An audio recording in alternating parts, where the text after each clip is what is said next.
Genesis hoofstuk 9, verbond van God met Noag.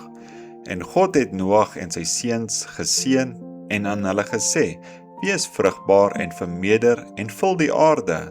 Die vrees en die skrik vir julle sal wees oor al die diere van die aarde en al die voëls van die hemel, alles wat op die aarde beweeg en al die visse van die see. Hulle is in julle hand oorgegee. Alles wat beweeg en lewe sal julle voedsel wees. Net soos die groen plante gee ek dit alles aan julle. Net die vleis met die siel met sy bloed mag julle nie eet nie, maar wat julle eie bloed betref, dit sal ek eis. Van al die diere sal ek dit eis, ook van die mens, van die een teenoor die ander, sal ek die siel van die mens eis.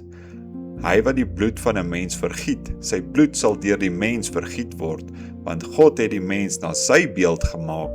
Maar julle, wees vrugbaar en vermeerder, wemel op die aarde en vermeerder daarop.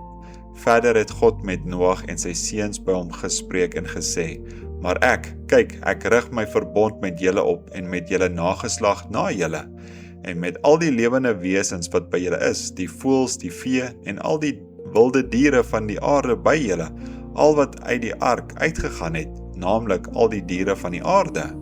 En ek rig my verbond met julle op, dat alle vlees nie meer deur die waters van die vloed uitgeroei sal word nie, en dat daar geen vloed meer sal wees op die aarde te verwoes nie.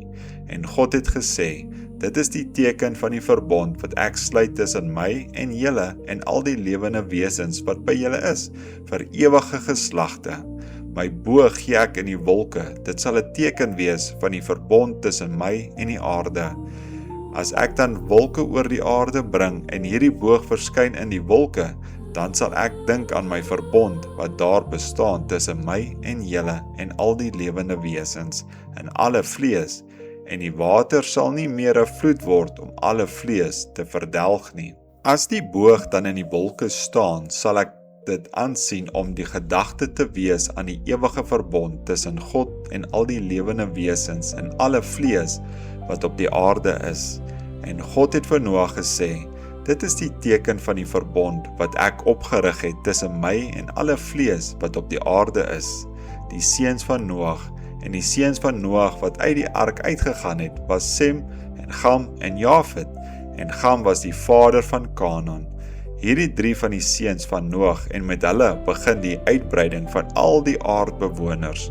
En Noag het as 'n landbouer in 'n wingerd begin plant, maar toe hy van die wyn gedrink het, het hy dronk geword en naak in sy tent gelê.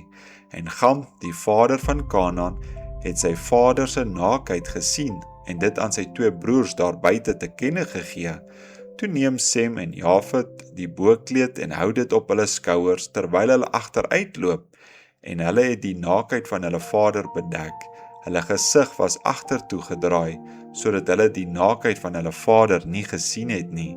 Toe Noag van sy wyn wakker word en merk wat sy jonger seun aan hom gedoen het, sê hy, vervloek is Kanaan, 'n knegt van die knegte moet hy wees vir sy broers. Verder het hy gesê, geseënd is die Here, die God van Sem, maar Kanaan moet sy diensknegt wees. Mag God aan Jafet ruimte verskaf en mag hy woon in die tente van Sem, maar Kanaan moet sy diensknegt wees. En Noag het na die vloed 350 jaar gelewe. So was dan al die dae van Noag 950 jaar en hy het gesterwe.